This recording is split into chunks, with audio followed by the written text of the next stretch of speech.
niteka. Amina. Nihasingizwe Imana, nihasingizwe izina ryayo ritagatifu, nihasingizwe Yezu Kristo Imana rwose n'umuntu rwose, nihasingizwe izina rya Yezu, nihasingizwe umutima we mutagatifu, nihasingizwe amaraso ye matagatifu rwose, nihasingizwe Yezu Kristo mu isakaramento ritagatifu ry'Ukaristiya, nihasingizwe Roho Mutagatifu umuhoza, nihasingizwe umubyeyi w'icyubahiro w'Imana Bikira Mariya mutagatifu, nihasingizwe ubutasamanywe icyaha bwe butagatifu, nihasingizwe ijyanwa ryo mu ijuru ryamwimakaje, nihasingizwe izina rya Mariya umubikira n'umubyeyi, nihasingizwe Yosefu mutagatifu umugabo udahinyuka, nihasingizwe Imana mu bamarayika no mu batagatifu bayo. Singizwa Nyagasani, habwa icyubahiro Nyagasani.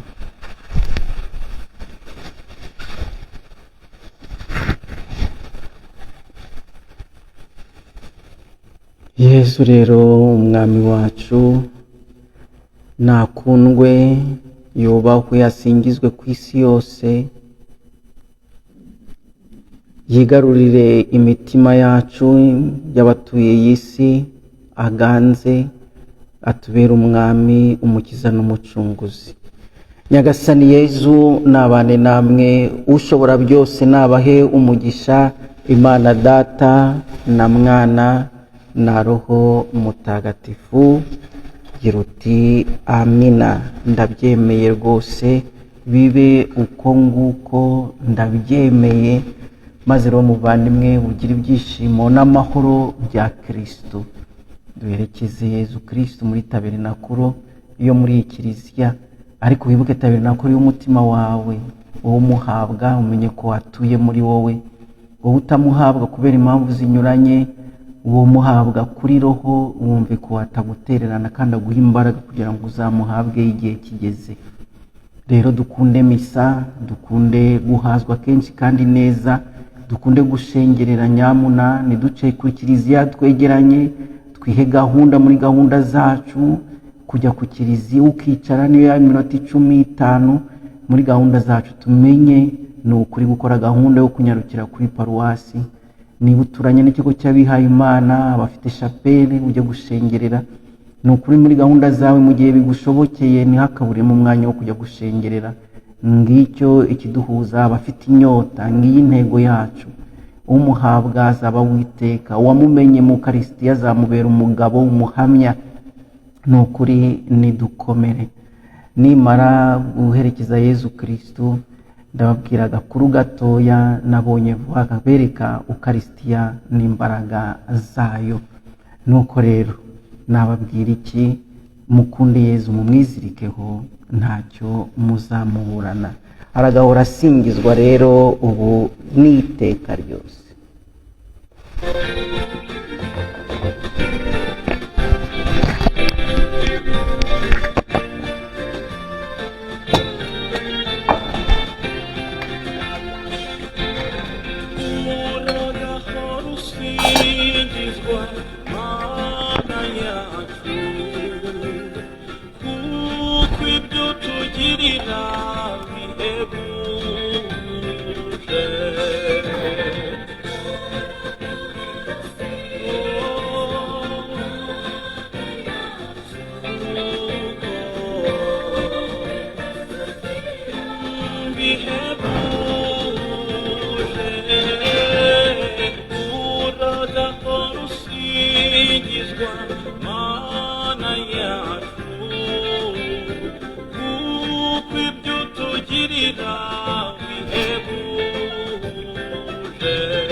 Nuko rero ni wa mwanya wo kugira ngo dusezeraneho, ni wa mwanya wo kugira ngo dusezeraneho.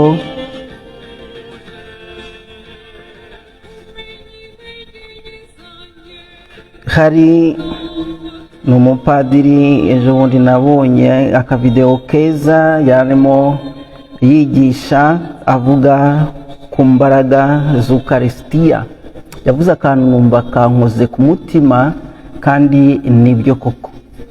Yaravuze ati muri iki gihe abakozi ba Sekibi bakanuye amaso bayashinyitse, les satanistes bayashinyitse.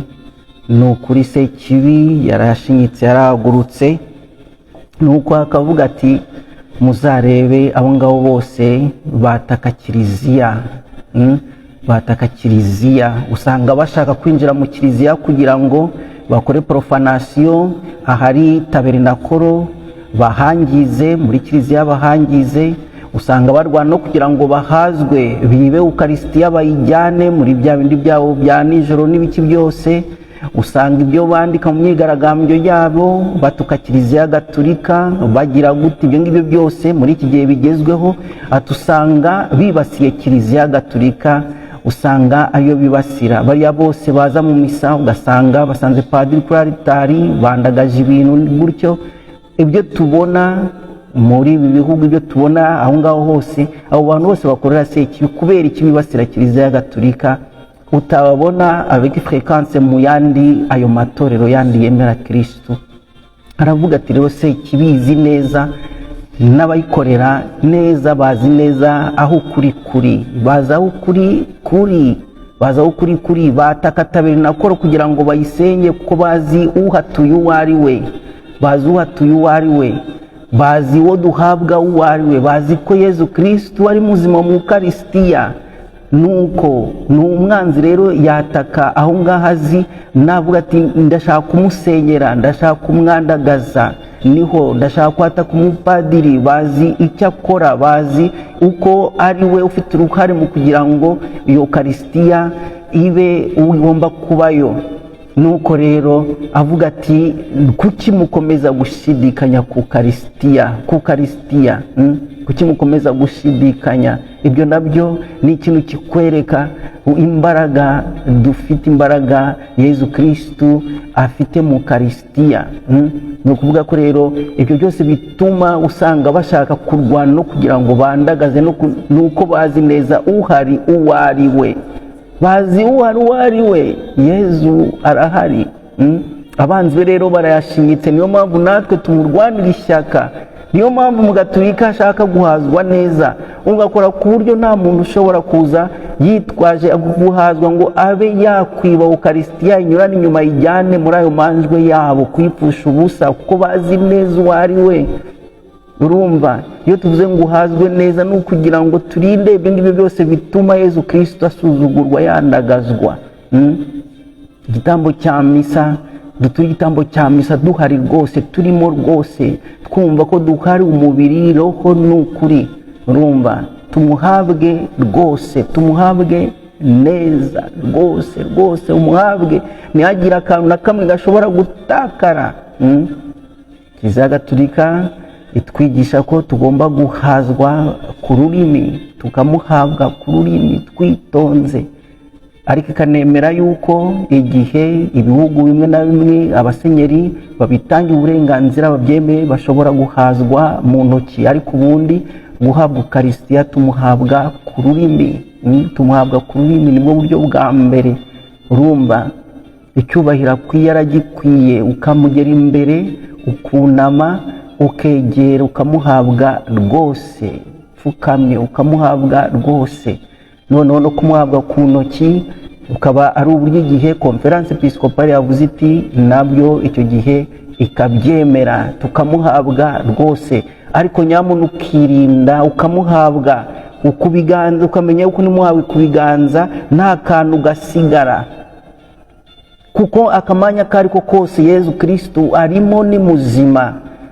Kumuhabwa ku kanya ugahita wihungura igitenge cyawe, ugahita wihungura umwenda, ugahita wikubura ukagenda. Ese warebye ko nta gisigaye? Warebye neza, kuko ahenshi usanga na ka kantu batega munsi y'ukuboko y'umunwa y'uhazwa nta duhari. Rero ku buryo ushobora gusanga aho hose tunyuze Yezu Kristo, aho hose tugenda tumukandagira, tumusiribanga. Nuko rero bavandimwe, aho ngaho twumve yuko burya baraturwanya, baratwandagaza kubera ko bazi neza uwo dushengera uwo ari we, bazi uwo dufite, bazi ubukungu dufite mu kiliziya. Yezu Kristo mu Ukaristiya ni muzima. Ahantu uzasanga barwanira kuza gusenya kiliziya no kwiba hositiya ntagatifu bakazijyana, kubera ko bazi neza urimo uwo ari we. Rero ni twebwe tugomba kuba abambere abarinzi b'Ukaristiya, abambere abarinzi b'Ukaristiya. Niyo mvuga ngo tukunde misa kandi tumuhabwe kenshi kandi tumuhabwe neza. Mu gihe umuntu atiteguye yumva ntabwo kumuhabwa uti ndahabwa kuri roho. Niba ufite impamvu ituma utamuhabwa, akora ku buryo usaba imbaraga, ni ukuri ako kantu kavaneho. Niba utari wasezerana, harana kugira ngo usezerane. Ni ukuri niba uri mu cyaha gikomeye gituma udahazwa, harana kugira ngo ukivemo wongere uhazwe. Urya umugati yifitemo ubuzima. Ntabwo ushobora kuvuga ngo mpisemo gukomeza kwibera mu cyaha mbirutishije guhazwa kwakira Yezu Kristo. Ushobora kuvuga uti iyi ngeso iki ni igituma nahazwa, mbishingutsemo ndabiretse mu imbaraga Yezu mbiveho rwose, mbiveho. Kuri iki cyumweru cy'Ukaristiya nyamunatekereza, hari impamvu yabikubuza guhazwa, hari impamvu yaba ikukoma imbere. Iyi rwose ni iki? Ko dufite isakaramentu rya penetensiya, ushobora guhabwa ukongera ugasubira ku meza matagatifu, ugahabwa umubiri wa Kristo, Yezu Kristo muzima. Niki gituma noneho rero aho ngaho niki iyo bariyeri irava kuki? Irava kuki? Kuko nta cyaha Nyagasani atababarira. Rero niba ari icyaha ufite gikomeye, icuze wongere uhabwe Yezu Kristo. Niba ukiri kumwe n'uwo ngo muvandimwe mubana mutarasezeranye, niba ari ibindi ubona, vugana n'umupadiri mwegeranye, vugana n'umuyobozi mwegeranye muri kiliziya kugira inama. Ni ukuri bwira uwo muntu mubana uti ngwino dusezerane, njyewe ndashaka kongera guhabwa Yezu, dusezerane.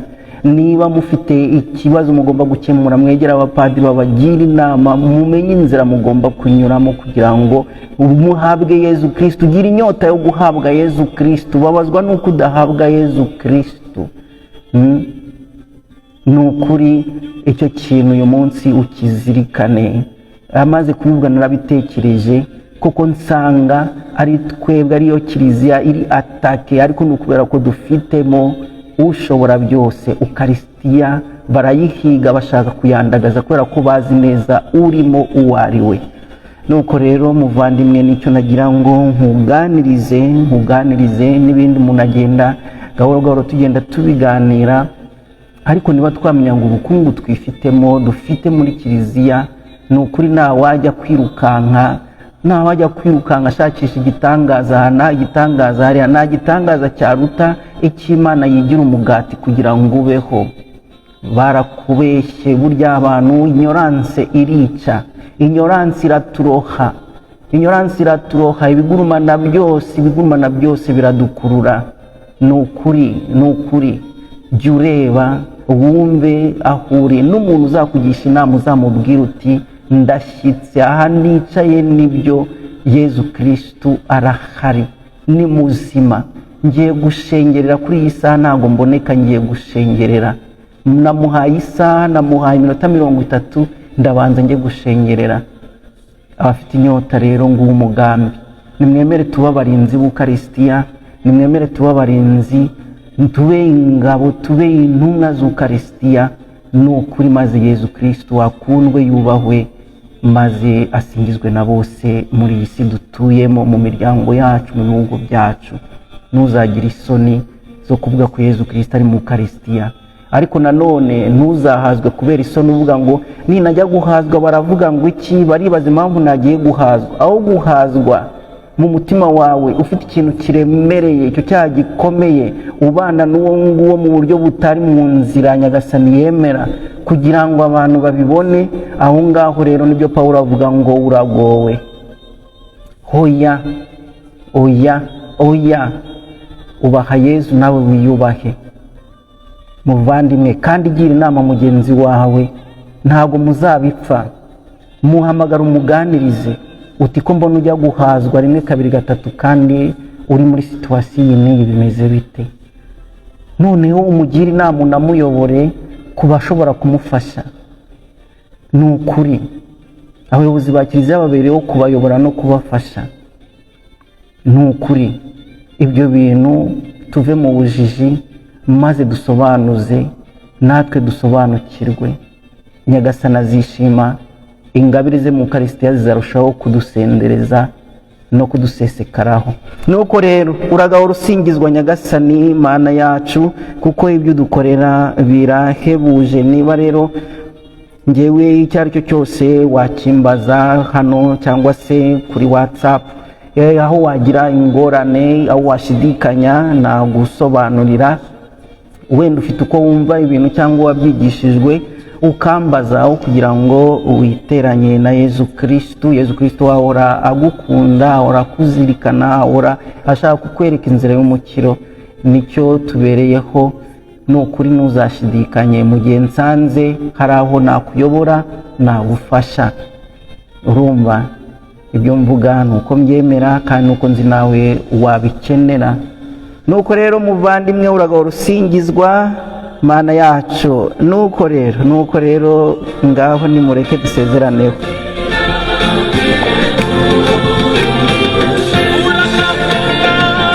Uragahora usingizwa Mana yacu, kuko ibyo tugirira birahebuje.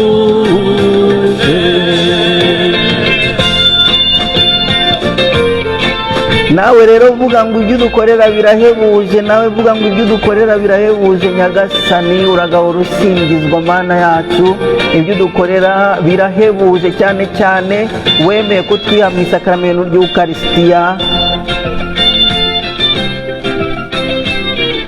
Warakoze kutwiha, ibyo dukorera birahebuje. Ariko uwo ngubwo ikintu yagukorera kirenze kukwiha mu Ukarisitiya wumva ari iki? Ikintu utegereje kuri Yezu, ikintu utegereje ku Mana, wavuga uti ibintu yagukoreye byose. Ariko byonyine kumva yuko akwiha mu isakaramentu ry'Ukarisitiya ukamuhabwa umubiri wa Kristu, amen, ukumva ko umuhawe. Ikintu kindi ushaka mu buzima bwawe kirenze icyo ngicyo ni iki? Kugukiza indwara, kuguha umwana, kuguha umugabo, kuguha iki? Ikintu miliyoni zingahe ejo bundi uzasiga, abana ejo bundi uzasiga, ariko urya umubiri wanjye azaba witeka. Ikintu uretse ko dusaba tugapfa n'Imana ubusa, ikintu cyarenga kutwiha akaduha umubiri w'umwana we kugira ngo tubere ifunguro. Urya umubiri wanjye azaba witeka, ntago azapfa bibaho. Ikindi twasaba ni iki? Abanyagatulika ko tutumva umuvandimwe wawe, inshuti yawe agaca hariya akirukanka muri biriya, ukamureba nuko yakugisha inama, nawe ukavuga uti naratakaye, naracikanywe, nawe ukirukanka, nuko ukaba utakirwambaye.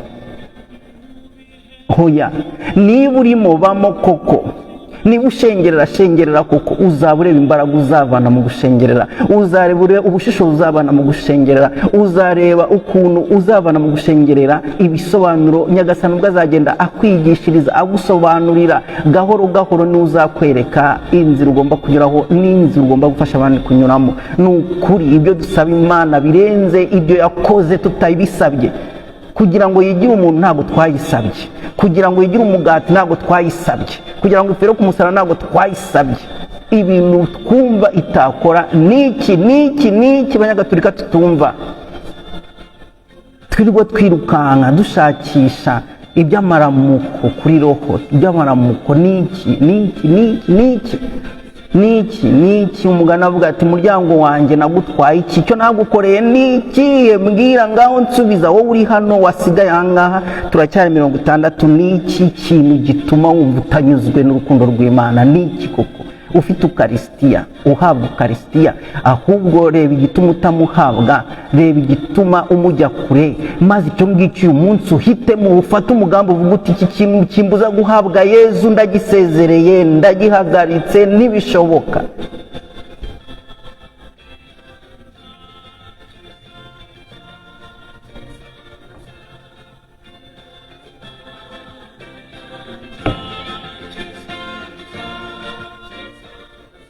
Ngaho mbwira rero, nibyo ngibyo. Nuko rero muvandimwe, Muvandimwe wawe uri hano, muvandimwe uri hano, ntago mbabaye nta nubwo ndakaye, ni ibyishimo mfite byo kuba naramenye Yezu Kristo Ukaristiya, byo kuba naramenye agaciro ifite, no kuba mfite amahirwe yo kuba ndi muri bakeya bahawe ubwo bubasha ko Nyagasani ashobora kumfasha akanyobora ku bwa Roho we, nkaba ndi umugaragu w'imburamumaro ushobora kurambura ibiganza bye, umugati ugahinduka umubiri wa Kristo, riba igahinduka amaraso ye. Nta kindi mbona Nyagasani namusaba kirenze ibyo yankoreye, ntabimusabye. Ntabwo namusabye kuba padiri, yarabimpaye ku buntu bwe. Iyo ndi hano dufatanyije gushengerera, mba numva mpinda umushyitsi. Ibi bintu byose yabinkoreye ntabyo musabye. None utuntu dutoya tuntesha umutwe twatuma gute ntavuga ibigwi bye? Muvandimwe nawe rero reba, ibyo ni ibyanjye kuri njyewe, nawe reba kandi ntuzatinye kubiganiriza abandi, aho bacika intege ku tuntu twari two twose. Ni ukuri ibyo ngibyo byose bituma ducika intege, bituma dushakisha dukomanga inzugi n'inzugi, bigatuma tugenda tuvuga nabi, ukavuga nabi Ukaristiya, ukavuga nabi umubyeyi Bikira Mariya, ukavuga nabi. Ibyo ni ubutindi, ntawe nutse, nta n'uwo ncira urubanza, Imana nizi ibyabo. Ariko kuba twarabaye, twarashingiye, twaragize, ni ukuri oya rwose, dusabe mu Ukaristiya arahari, ni muzima, ntacyo twamuburanye. N'ibyo dusaba byose twibwira yuko ari byo bifite agaciro, atabikora. Yakoze icy'ingenzi, yarakwihaye ngo ngire ubugingo bw'iteka budashira, kugukiza indwara iyi n'iyi, ejo ukicwa n'iyindi. Nibyo wumva byaguteranya n'Imana yawe? Kumusaba akazi wakageramo ugasanga abo usanzemo ni ibikoko, bakakubihiriza ubuzima, ukifuza kukavamo. Rero ibyo dusaba rimwe na rimwe twibwira ko hari byinshi umuntu yagenda avugamo, hari byinshi atanga, ariko ntitubibone. Rero tumureke akore, n'ubundi ibindi yabikoze tutabimusabe, tumureke, n'ubundi ibyo dukeneye arabibona, ariko nibura tumube hafi. Wowe shengerera Yezu, mubyinire, musingize, ibindi abikore. Ni ukuri niba situwasiyo yawe ya muri aka kanya yarayemeye, ni uko azi ko muri ako kanya ari igufitiye akamaro. Nabona ko igomba guhinduka, azayihindura. Ni Imana ibona, irumva. Mana nshoboza ngukomereho, cyane cyane ngushengerere. Ni inyota n'inzara yo kuguhabwa neza no kugukunda. Umuntu ufite inyota abanza wishyiremo kugomba gukunda Ukaristiya, kugomba gushengerera, kugomba guhazwa neza. Imyaka tumaze dushengerera bivuga Yezu Kristo mu Ukaristiya, mu Ukaristiya, mu Ukaristiya. Emera ko Yezu Kristo ahari. Ni ukuri bye byose wabonaga bidashoboka bizashoboka. Ni uko kwemera kwacu kudandabirana. Imana yacu ntabwo ari magicien. Ukaristiya ntabwo ari magi umusaseridoti akora. Roho Mutagatifu yarabikoze, nuko jambo yigira umuntu abana natwe. Roho Mutagatifu arabikora, umugati ugahinduka umubiri wa Kristo, riba igahinduka amaraso ye. Ntabwo ari magi. Imana yabishatse ibyo, ko Imana ishobora byose, ntabwo ibyawe ari byo byayinanira. Kuba ari Imana yaremeye kwigira umugati, utubazo twawe n'utwanjye kuri yo wumva ari iki? Amen, amen. Nuko rero nshuti yanjye, ngaho komera. Imana yacu ihabwa icyubahiro. Ni ukuri nimukomere cyane, ubuzima bwiza, weekend nziza, muzagira icyumweru cyiza cy'Ukaristiya ntagatifu. Abazatambagiza Yezu ni ukuri muzagenda mufite akanyamuneza, maze isi yemere ko uwo mushengereye ari Imana rwose, n'umuntu rwose ahari, maze bamurangamire babone amahoro, bamurangamire babone icyo bifuza, bamurangamire bumve ko Imana yabakunze ikemera gutura muri bo, be gukomeza gushakisha bibwira ngo Imana yacu iri hehe, kandi bayiteye umugongo ibari iruhande. Amen.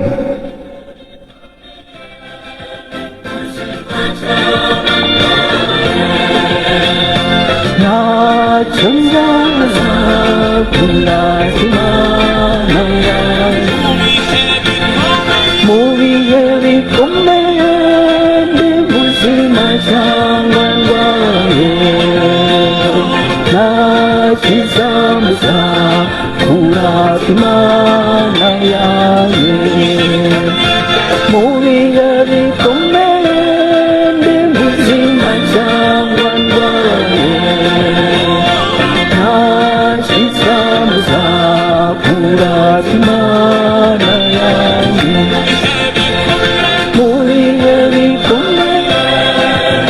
ngaho rero bye bye bye bye, ruvuza muhase fo, icyumweru cyiza, weekend nziza. Nuko rero mukomere, nyagasani Yezu abane namwe naho kuwa gatanu w'igitaha. Bye bye bye bye.